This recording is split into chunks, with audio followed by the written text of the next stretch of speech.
തദ്ദേശ തെരഞ്ഞെടുപ്പ് രംഗം ചൂടുപിടിക്കുകയാണ്. സ്ഥാനാർത്ഥികളെല്ലാം പ്രചരണ തിരക്കിലാണ്. ഒരുപക്ഷെ നിലവിലുള്ള സീറ്റുകൾ നിലനിർത്തുവാനും ചില സീറ്റുകൾ പിടിച്ചെടുക്കുവാനുമുള്ള വലിയ പോരാട്ടം നടക്കുന്നത്.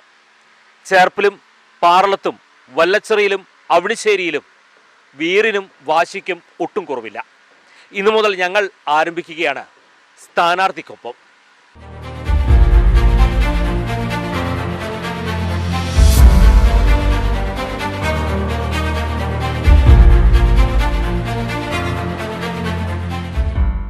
ഇന്ന് സ്ഥാനാർത്ഥിക്കൊപ്പം എത്തിയിരിക്കുന്നത് ചേർപ്പ് ഗ്രാമപഞ്ചായത്തിലെ നിലവിൽ 4-ാം വാർഡായിരുന്നു, അത് 3-ാം വാർഡിലേക്ക് മാറിയിരിക്കുകയാണ്. ഈ ഒരു വാർഡിൽ നിന്ന് ഞങ്ങൾ തുടക്കം കുറിക്കാൻ കാരണമുണ്ട്. കാരണം പുതുമുഖങ്ങൾക്ക് കൂടുതൽ അവസരങ്ങൾ കൊടുക്കുന്നതാണ് തദ്ദേശ സ്വയംഭരണ തെരഞ്ഞെടുപ്പിൽ ഈ കുറി കാണാൻ സാധിച്ചത്. പ്രത്യേകിച്ച് UDF ആണെങ്കിലും LDF ആണെങ്കിലും BJP ആണെങ്കിലും പുതുമുഖങ്ങൾക്ക് അർഹമായൊരു പ്രാധാന്യം കൊടുക്കുന്നുണ്ട്. എന്തായാലും അത്തരം ആളുകൾ ഈ രംഗത്തേക്ക് കടന്നു വന്ന് അവരുടെ ഏറ്റവും കർമ്മശേഷി, പ്രത്യേകിച്ച് ഗ്രാമപഞ്ചായത്തുകളിൽ അവരുടെ പ്രവർത്തന മികവുകൊണ്ട് തന്നെ വലിയ തോതിലുള്ള പ്രവർത്തനങ്ങൾ നടത്തുവാനും എല്ലാം അവർക്ക് കഴിയുമെന്ന ഒരു ഉറച്ച വിശ്വാസം ഇതിൻ്റെ പാർട്ടി പ്രവർത്തകർക്കുണ്ട്. ഇപ്പോൾ നമ്മളോടൊപ്പം ഉള്ളതും ഒരു വിശിഷ്ട അതിഥി തന്നെ വേണമെങ്കിൽ പറയാം. കാരണം വെച്ച് കഴിഞ്ഞാൽ പഠിക്കുന്ന ഒരു കുട്ടിയാണ്. പഠനത്തിൽ തന്നെ ആ സമയത്ത് തന്നെ ഇങ്ങനെയൊരു അവസരം കിട്ടിയതിനെ നമുക്ക് ആദ്യം തന്നെ ചോദിക്കാം, എങ്ങനെ ഈ ഒരു അവസരത്തെ എങ്ങനെ നോക്കിക്കാണുന്നു? ഞാനിപ്പോൾ നല്ല ആവേശത്തിലാണ്. ഞാൻ ചേർപ്പ് ഗ്രാമപഞ്ചായത്തിൽ 3-ാം വാർഡിൽ UDF സ്ഥാനാർത്ഥിയായിട്ടാണ് മത്സരിക്കുന്നത്. പേര് പറഞ്ഞു. എൻ്റെ പേര് എൽവിയ ദേവസി. എത്ര വയസ്സുണ്ട്? എനിക്കിപ്പോൾ 21 വയസ്സ്. അതാണ് നമ്മൾ തുടക്കം കുറിക്കുന്നത്. സ്ഥാനാർത്ഥിക്കൊപ്പം ഇന്ന് തുടക്കം കുറിക്കുന്നത് 21 വയസ്സുള്ള ഒരു പുതുമുഖ യുവാക്കളുടെ നിരകളിലേക്ക് കടന്നു വന്നുകൊണ്ടാണ് തുടക്കം കുറിച്ചത്.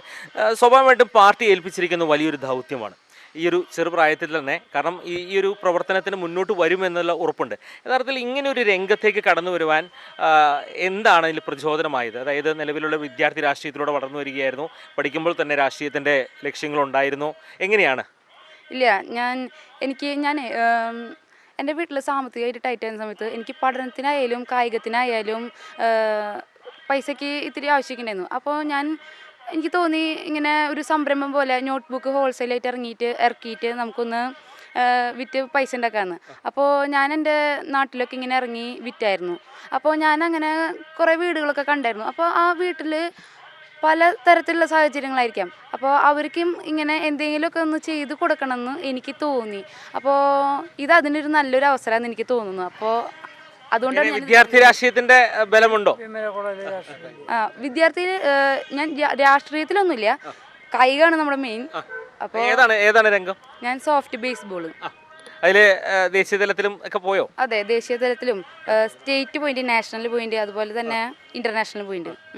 വിമല കോളേജിലാണ് പഠിക്കുന്നത്? അതെ, വിമല കോളേജിലാണ് പഠിക്കുന്നത്. എങ്ങനെയുണ്ട് ഈ ആളുകളുടെ ഒക്കെ സമീപനം? എങ്ങനെയാണ് ഓരോ വീടുകളിലേക്ക് ചെല്ലുമ്പോൾ? നല്ല റെസ്പോൺസാണ്. ഒരു ആത്മവിശ്വാസത്തിന്റെ ആത്മവിശ്വാസം, കോൺഫിഡൻസ് ആണ്. എന്തെങ്കിലും നടക്കാം, ഒരു വീട്ടിലേക്കാണ് നടക്കുന്നത്. ഈ ഒരു വട്ടം ജയിച്ച് മുന്നോട്ട് വന്നാൽ പ്രിയപ്പെട്ട വോട്ടർമാർക്ക് കൊടുക്കുന്ന ഒരു ഉറപ്പെന്താ? ഞാൻ ജനങ്ങളുടെ കൂടെ തന്നെ ഉണ്ടാവും. അവർക്ക് എന്താവശ്യമുണ്ടെങ്കിലും എന്നെ വിളിക്കാം. ഇപ്പോൾ ഓരോ വീട്ടിലും പല വീട്ടിലും പല സാഹചര്യങ്ങളാണ്. അപ്പോൾ അത് നമ്മൾ അറിഞ്ഞ് അവർക്ക് വേണ്ടി പ്രവർത്തിക്കാൻ തയ്യാറാണ്. എന്തായാലും ഉറച്ച ആത്മവിശ്വാസത്തിലാണ്.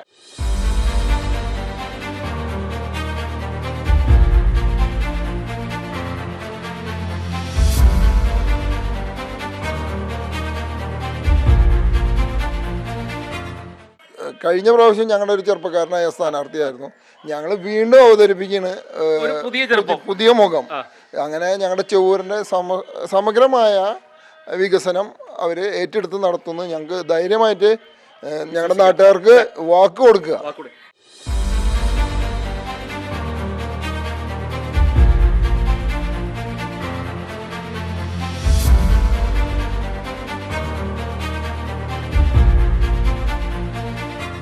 തെരഞ്ഞെടുപ്പ് നല്ല രീതിയിലേക്ക് തന്നെ കാണണം. എന്താ കാരണം വെച്ച് കഴിഞ്ഞാൽ പുതുമുഖത്തിനെയാണ് കൊണ്ടുവന്നത്. എന്താ വെച്ചാൽ പ്രായമായവരുണ്ട്, അവരൊക്കെ ഉണ്ട്. പക്ഷേ നമ്മൾ ഈ പ്രാവശ്യം പുതുമുഖത്തിനെ കൊണ്ടുവന്ന കാരണം നമ്മുടെ ഞാൻ ചെയ്ത കുറേ പ്രവർത്തനങ്ങളുണ്ട്, അത് നമ്മളിലൂടെ മുന്നോട്ട് നടത്തണം. അതിന് വേണ്ടിയിട്ട് നമ്മളിപ്പോൾ പള്ളിക്കുളം, അതുപോലെ തന്നെ റോഡുകൾ മെയിൻ്റനൻസ്, അതൊക്കെ നമ്മൾ ഈ പ്രാവശ്യം ഒരു ഇതൊക്കെ കഴിഞ്ഞിട്ടുണ്ട്. ഇനി ലാസ്റ്റ് അത് പൂർത്തിയിലാക്കാനുള്ളൊരു സാഹചര്യമായിട്ട് നിൽക്കുന്നത്.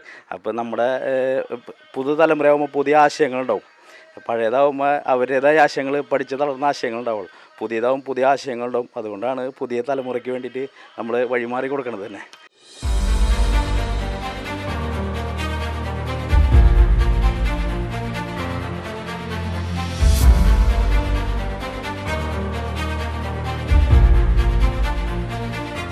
അപ്പോൾ ഏത് നിലയ്ക്ക് ഞങ്ങളിവിടെ പിടിച്ചെടുക്കും.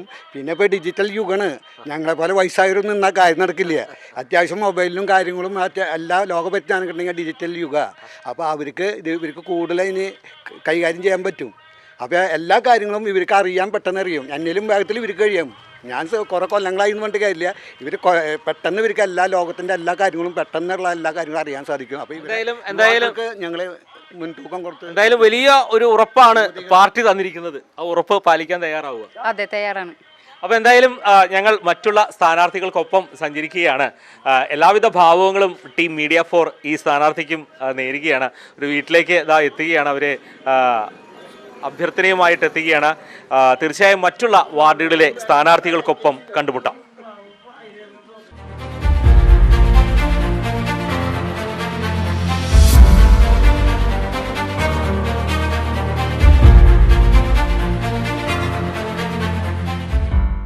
ചേർപ്പ് ഗ്രാമപഞ്ചായത്തിലെ 18ാം വാർഡിലെ സ്ഥാനാർത്ഥിക്കൊപ്പമാണ് ഇന്ന് സ്ഥാനാർത്ഥിക്കൊപ്പം ഞങ്ങൾ വീണ്ടും തുടരുന്നത്. ചേർപ്പ് ഗ്രാമപഞ്ചായത്തിലെ 18ാം വാർഡിനെ സംബന്ധിച്ച് നോക്കിയാൽ LDFന്റെ സിറ്റിംഗ് സീറ്റ് തന്നെയാണ്. ആ ഒരു ആത്മവിശ്വാസത്തിലാണ് ഈ പ്രിയപ്പെട്ട സ്ഥാനാർത്ഥിയും മത്സര രംഗത്തേക്ക് കടന്നു വരുന്നത്. നമസ്കാരമുണ്ട്. നമസ്കാരം.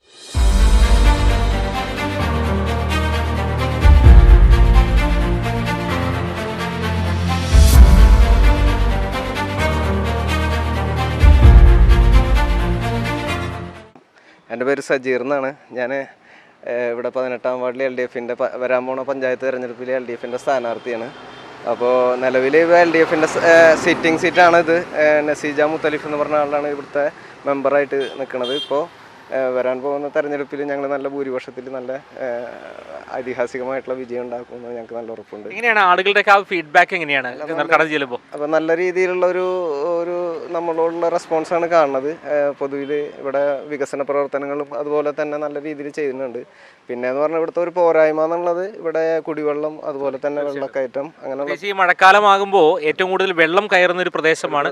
അപ്പോൾ വേനൽക്കാലമാകുമ്പോൾ കുടിവെള്ളം ഇല്ലാത്ത പ്രശ്നമാണ്. അങ്ങനെ ഒരു പ്രശ്നമുണ്ട്. അത് പ്രശ്നം ഉണ്ടാക്കുന്നത് അത് ക്രിയേറ്റ് ചെയ്യണമെന്നാണ് കുറേയൊക്കെ കാരണങ്ങൾ എന്താണെന്ന് വെച്ച് കഴിഞ്ഞാൽ ഇവിടെ ഈ ഒരു 950 ഏക്കറോളം വരുന്ന ഒരു ജൂബിലി തേവർപ്പടവുണ്ട്. അതുപോലെ തന്നെ ഇവിടുത്തെ പഞ്ചായത്ത് സിസ്റ്റം. അപ്പോൾ ഒരു വാർഡ് മെമ്പർ എന്നുള്ള രീതിയിൽ പരമാവധി നമ്മളുടെ സേവനം ഉറപ്പുവരുത്തുക എന്നുള്ളതാണ് നമുക്ക് ചെയ്യാൻ പറ്റുള്ളൂ. കാരണം ഇതിന് വേണ്ടിയിട്ട് ഒരു സൊല്യൂഷൻ ഉണ്ടാക്കേണ്ടത് ഇവിടുത്തെ നിലവിലുണ്ടായിരുന്ന പഞ്ചായത്ത് ഭരണസമിതിയും അതുപോലെ തന്നെ ആ ഒരു സിസ്റ്റം കൂടെ നിന്നാൽ മാത്രമാണ് ഈ പഞ്ചായത്തിന് ഈ പ്രദേശത്തുള്ള ആളുകളുടെ ദുരിതത്തിന്. ഹെർബർട്ട് കനാലുമായി ബന്ധപ്പെട്ട് അടുത്ത് കിടക്കുന്ന ഒരു പ്രദേശമാണ്. സ്വാഭാവികമായിട്ടും ഈ ഹെർബർട്ട് കനാലില് വെള്ളത്തിന്റെ, അതായത് പായലുകൾ കെട്ടിക്കിടക്കുന്ന, അതോടൊപ്പം തന്നെ ഈ മഴക്കാലമാകുമ്പോൾ സ്ലൂയിസ് വാൽവിന്റെ പ്രവർത്തനം ഒക്കെ നമുക്കറിയാമല്ലോ. അതിന്റെ എല്ലാം പരിണിത ഫലം അനുഭവിക്കുന്നത് ഈ പാവപ്പെട്ട ഈ പ്രദേശമാണ്. ഞാൻ ഉൾപ്പെടെയുള്ള ആളുകൾ, അതായത് ഞാൻ വെള്ളക്കയറ്റം വന്നു കഴിഞ്ഞാൽ അരക്കൊപ്പം വെള്ളത്തിലാണ് വീട്ടിൽ പോണത്. അതുപോലെ തന്നെ വേനൽക്കാലമായി കഴിഞ്ഞാൽ കുടിവെള്ളമാണെങ്കിൽ ഞങ്ങളുടെ വീട്ടുകാരൊക്കെ പുറത്ത് പോയിട്ട് എടുക്കുന്ന, അതായത് 1 കിലോമീറ്റർ 2 കിലോമീറ്ററൊക്കെ അപ്പുറത്ത് പോയിട്ട് എടുക്കുന്ന ഒരു അവസ്ഥയുണ്ട്. അതിനൊരു മാറ്റം വരുത്താൻ വേണ്ടി തന്നെയാണ് ഞങ്ങളെല്ലാവരും ഒറ്റക്കെട്ടായി നിന്നുകൊണ്ട് ഇതിനെതിരെയുള്ള ഒരു പോരാട്ടം എന്നുള്ള രീതിയിൽ തന്നെയാണ് ഈ തെരഞ്ഞെടുപ്പിനെ കാണുന്നത്. ഇവിടുത്തെ ജൂബിലി തേവർപ്പടവും ഉൾപ്പെടെയുള്ള ജൂബിലി തേവർപ്പടവും ഇവിടുത്തെ പഞ്ചായത്തും ഒരു അമ്മ പെറ്റ മക്കളെ പോലെ പ്രവർത്തിച്ചിട്ട് അവർ ജനങ്ങളെ ദുരിതത്തിലാക്കുന്ന ഒരു അവസ്ഥയാണ് നിലവിലുള്ളത്. അത് ഇവിടുത്തെ ജനങ്ങൾക്ക് മുഴുവൻ അറിയാം. അപ്പോൾ അത്തരത്തിലുള്ള അതിന് നേതൃത്വം കൊടുക്കുന്ന ആളുകൾ ആരായിരുന്നാലും അവരെ ഒരു രാഷ്ട്രീയമായിട്ട് പരാജയപ്പെടുത്തുക എന്നുള്ളത് മാത്രമാണ്. അല്ലാതെ നമ്മൾ ഏതെങ്കിലും തികഞ്ഞ ആത്മവിശ്വാസത്തിലാണ് നമ്മൾ ഈ പ്രദേശത്ത് നമ്മൾ നല്ല ഭൂരിപക്ഷത്തോടുകൂടി വിജയിക്കുമെന്ന് ഞങ്ങൾക്ക് നല്ല ഉറപ്പുണ്ട്. അതുപോലെ തന്നെ ഞങ്ങളുടെ പ്രവർത്തകർ, ഞങ്ങളുടെ അഭ്യുദയകാംക്ഷികൾ, ഞങ്ങളുടെ വെൽവിഷേഴ്സ് എല്ലാവരും ഞങ്ങളോട് നല്ല രീതിയിലുള്ള പെരുമാറ്റമാണ് കാണുന്നത്. അതുകൊണ്ട് തന്നെ ഞങ്ങൾ നല്ല ആത്മവിശ്വാസത്തിലാണ്. സിറ്റിംഗ് സീറ്റാണ്. അപ്പോൾ പ്രവർത്തകർക്കും ഈ അണിയിൽ പുറകിൽ പ്രവർത്തിക്കുന്ന നിങ്ങളെപ്പോലുള്ള അണികൾക്കും വലിയ ആശങ്കയുണ്ട്. അതായത് ഇത് നിലനിർത്തണം, ഒപ്പം തന്നെ ഇത് മുന്നോട്ട് പോകണമെന്നുള്ളത്. ഒരു ആദ്യഘട്ടത്തിൻ്റെ ഒരു സന്ദർശനമൊക്കെ കഴിയുമ്പോൾ ജനങ്ങളുടെ ഭാഗത്തുള്ള ആ ഒരു റിസൾട്ട് എങ്ങനെയുണ്ട്? ജനങ്ങളുടെ ഭാഗത്ത് നിന്ന് നല്ല റിസൾട്ടാണ്. നല്ല വിജയം ഉണ്ടാവും, അത് ഉറപ്പുണ്ട്. കാരണം ഓരോ വീടുകൾ കയറി ഇറങ്ങുമ്പോൾ ആൾക്കാരുടെ പ്രതികരണങ്ങൾ അങ്ങനെയാണ്. നല്ല വിശ്വാസമുണ്ട് ജയിക്കുന്നുള്ളത്.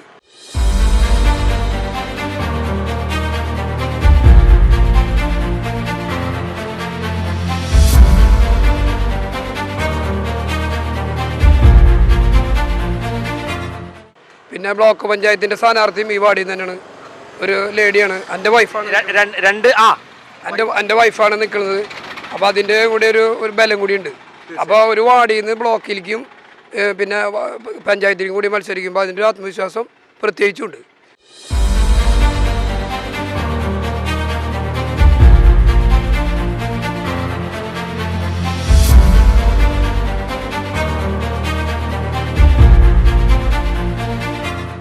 എങ്ങനെയുണ്ട് പ്രവർത്തനങ്ങളൊക്കെ എങ്ങനെ പോകണം? പ്രവർത്തനം നല്ല രീതിയിൽ നടക്കുന്നുണ്ട്.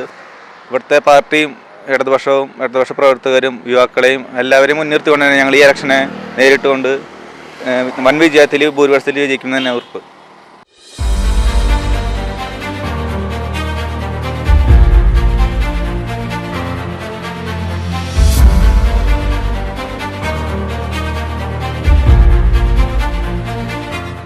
തികഞ്ഞ ആത്മവിശ്വാസത്തേക്കാൾ ഉപരി തെരഞ്ഞെടുപ്പിന്റെ ചൂടുകൊണ്ട് ചേർപ്പിലും സമാനമായി തന്നെ നിൽക്കുകയാണ്.